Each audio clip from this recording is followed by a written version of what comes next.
අයිබෝන් යාළුවනේ මං කියන්නම් අද මේ ඔය ට්‍රැක් පයින්නවා කියනවනේ ට්‍රැක් පයින්නවා එහෙම සීන් එකක් තියෙනවා මිනිස්සු ට්‍රැක් පැන්නම වෙන කේස් එක මිනිස්සුන්ට ගොඩක් අපහාස කරනවා ඒ වගේ දෙයක් වුණා බලමු ට්‍රැක් පැන්නා කියන එකේ මේ බලමු කොහොමද ඒ පිටි අතීත කාලේ ඉඳලා මේ ආපු විදිය සාමාන්‍ය ට්‍රැක් පැන්නා පයින්න මිනිස්සු තමයි මේ ලෝකේ ශ්‍රේෂ්ඨ මිනිස්සුනේ මොකද ට්‍රැක් පැන්නාම සාමාන්‍ය අනිත් මිනිස්සුන්ට වඩා සෑහෙන වෙනස් විදිහට හිතන්නේ ඒ වගේම බය නැහැ.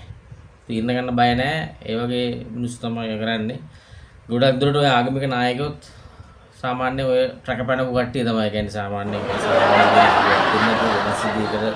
ජීවත් වෙන බලනකොට තමයි ට්‍රැක් පයින්නවා කියලා කියන්නේ සාමාන්‍යයෙන්. එතකොට බැලුවොත් යාත අතීතයේ බැලුවොත් එහෙම ට්‍රැක් පැනපු මිනිස්සු ඉන්නවා. බැලුවොත් ට්‍රැක් පැන්නා කිව්වම සිදුවත් කුමාරයා වුණත් අපි බැලුවොත් සාමාන්‍යයෙන් වෙනස් විදිහට හිතපු පුද්ගලයෙක් යාට හැමදේම එපා වුණා. ඒ ට්‍රැක් එක පැන්න ඇතරම ට්‍රැක් එක පැන්න කියන්නේ නරක දෙයක් නෙමෙයි. දැන් ඔය කියන ට්‍රැක් එක පැන්නා ජේසු හම්බුණා කියලා අර ජෙරොම් එහෙම කියන්නේ. ඒ කාලේ ඉඳලම කියන දෙයක්. ඒ කියන්නේ ට්‍රැක් එක පයින්න ඕනේ. ඒ කියන්නේ සමහර මිනිස්සු ට්‍රැක් එක පැන්නම තමයි සාමාන්‍ය ජීවිතේ අලුත් දෙයක් හොයාගන්නේ වෙනස් විදිහකට යන්නේ. එහෙම දේවල් කරපු නිසා තමයි ඒ වගේ තියෙන්නේ.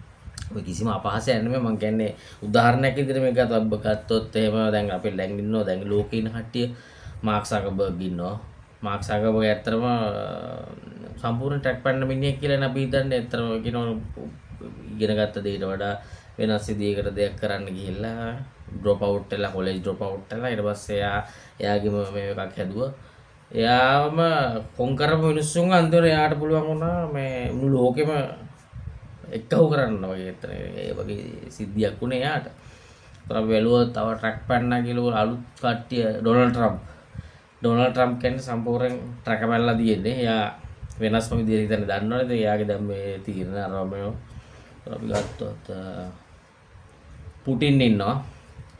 පුටිනුත් ඒ වගේ පුද්ගලෙක්. මම හිතන්නේ පුටින් අවුරුදු 20ක් 25ක් ඒ වගේ කාලයක් තිස්සේ එනවා මේ වෙලා ඒ ට්‍රැක් පැනපු කට්ටිය තමයි වැඩක් කරපු කට්ටිය ට්‍රැක් පැන පයින්නවා කියලා කියන්නේ අර ඒ තමුන් අනිත් මිනිස්සු යන මාර්ගේ යන්නේ නැහැ. ගොඩක් දුරට ශ්‍රේෂ්ඨ මිනිස්සු එහෙම තියෙනවා.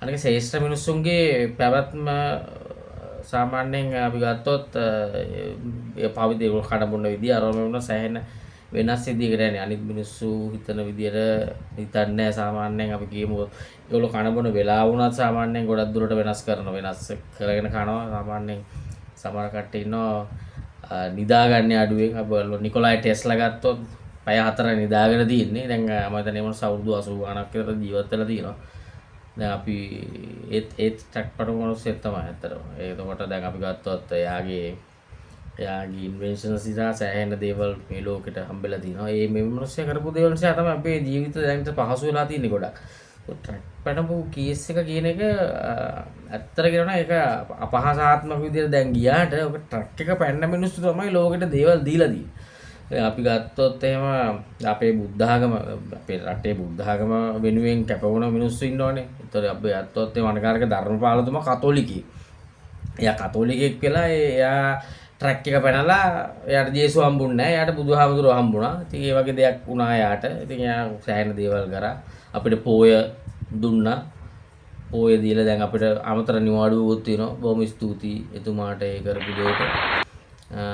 එතකොට බැලුවොත් තව ට්‍රැක් පැනපු අලුත්ම ඉන්නවා රනිල් වික්‍රමසිංහ මහත්තයා.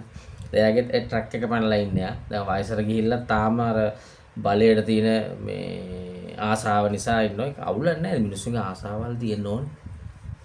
අනේ ඊට වඩා ගොඩක් දේවල් ආසාවල් තියෙනවා. මම දැන් අර සමල් රාජපක්ෂ ආයි මේ ප්‍රාදේශීය බවට තිල්ලනවා. ඒ ට්‍රැක් දැන් ඒ ට්‍රැක් පැනගෙන ඉන්නේ මිනිස්සු ට්‍රැක් එකේ හිටිය මිනිස්සු. ඒ කියන්නේ කාලයක් තිස්සේ ට්‍රැක් එකේ හිටපු මිනිස්සු වයසට යනකොට ට්‍රැක් පයින්නවා. ඒක එහෙම වෙන්න පුළුවන්. දැන් ඔය මටත් වෙන්න පුළුවන් සමහරට ට්‍රැක් පයින්න නිසා වෙන්න පුළුවන්. මාත් මේ දේවල් කියන්නේ කවුරු කතා කරන්නේ නැහැ නෝ ට්‍රැක් පයින්න සීන් එක. දැන් ඒ වගේ දේවල් තියෙනවා අතරම මේ ලෝකේ. ඇත්තටම කියනවා නම් ට්‍රැක් පැනපු මිනිස්සු නිසා තමයි මේ ලෝකේ පවතින්නේ. මේ ලෝකේ ඉස්සරහට යන්නේ. මොකද ඒ මිනිස්සු වෙනස් විදිහට හිතන නිසා. ඉතින් ඒක නිසා ට්‍රැක් පැනලා අර මේ කියන එක මම හිතන්නේ ඒක අපහාසයක්. දැන් මට කවුරු හරි කිව්වොත් ඒක ට්‍රැක් පැනලා ඉන්නේ මූට බිස් මට ඇත්තට ඒ වගේ කියනවා. මම ඒ වුණාට මං හරි ආසයි වගේ දෙයක් අහන්න ඊයකෝ. මුන් විදිහට නේ මං ජීවත් වෙන්නේ. මුන් විදිහට කසාද බෙදලා ළමයි හදාගෙන ගෙවල් ඒව කරගෙන වාහන අරගෙන ඒ වගේ මේ බොරු සීන් නෑ මගේ ළඟ. තරම නෑ මගේ ළඟ මාව දන්න කියන මිනිස්සු දන්නවා.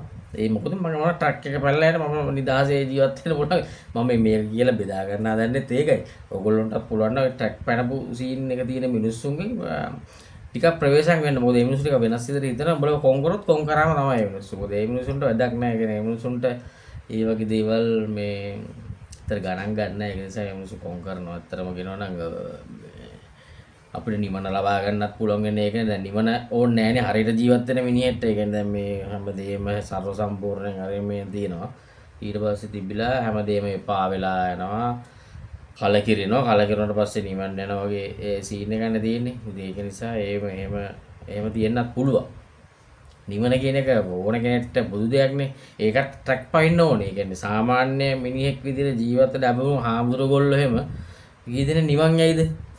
ඈ සංසාර ගමන කෙටි කරගන්න හදන්නේ නිවනේ.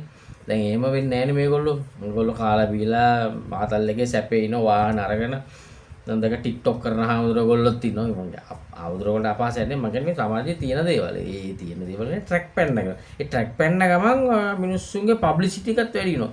ට්‍රැක් එක පැන්න ගමන් මිනිස්සු හරි ආසයි මේ එක. දැන් ඔය හැම දෙයකටම අපි කියමු ජනමාධ්‍ය වුණත් මේ දාන්නේ හොඳ යහපත් දේවල් දානවා ටිකයි. ඒ වුණාට ඔය ට්‍රැක් පැනපු සීන් තමයි ගොඩක්ම දාන්නේ. සාමාන්‍යයෙන් අපි කියමු ඔය චාමර අර පාර්ලිමේන්තු මන්ත්‍රී කෙනෙක් කියන චාර මහතෙක් කියන මට අනිත් මතක නෑ ඇත්තටම. දැන් ඒ ට්‍රැක් පැන්න වගේ එකපාරට ටෝක් කරපු ගමන් ටක් ගාලා හයිලයිට් වෙලා සිං සිං ගාලා උඩට එනවා. දැන් අර අරුචනා යාපනයේ ඉන්න මන්ත්‍රී ඉන්නවා. ඒගොල්ලන්ගේ තියෙන මේක මාරයි ට්‍රැක් පැනපු ගතිය. ඒ ට්‍රැක් පැන්න එකම මාකට් වෙනවා. ඒක තමයි ලෝක ස්වභාවය. ඒකත් ඒ විදිහට තමයි යන්නේ මේක. ඇත්තට කියනවා නම් ඩොනල්ඩ් ට්‍රම්ප් උනත් දැන් ගොඩක් කරන්නේ මේ වගේ දේවල්. ට්‍රැක් එක පැන්නා ජේසු හම්බුණා කියලා ජෙරොම් උනත් සෑහෙන දේවල් කරනවා ඇත්තටම. මම දන්නේ ජේසු කොහොම හිතනවා ඇද්ද කියලා. ජේසු දීවමානයි කියලාත් මේ ගොඩ දෙනෙක් විශ්වාස කරනවා. එතකොට දැන් ජේසු දීවමානේ ඉඳලත් අපි කියමු ඒතර එයක් තියෙනවනේ. ඉතින් යන්නකොනේ ට්‍රැක් එක පැන්නම තමයි ජේසු හම්බෙන්නේ කියලා. ඒ කියන්නේ ජේසු ට්‍රැක් එක පැනපු කෙනෙක් ඉතින්. එච්චරයි මට කියන්න දෙන්නේ. එහෙනම් ආයිබෝවන්.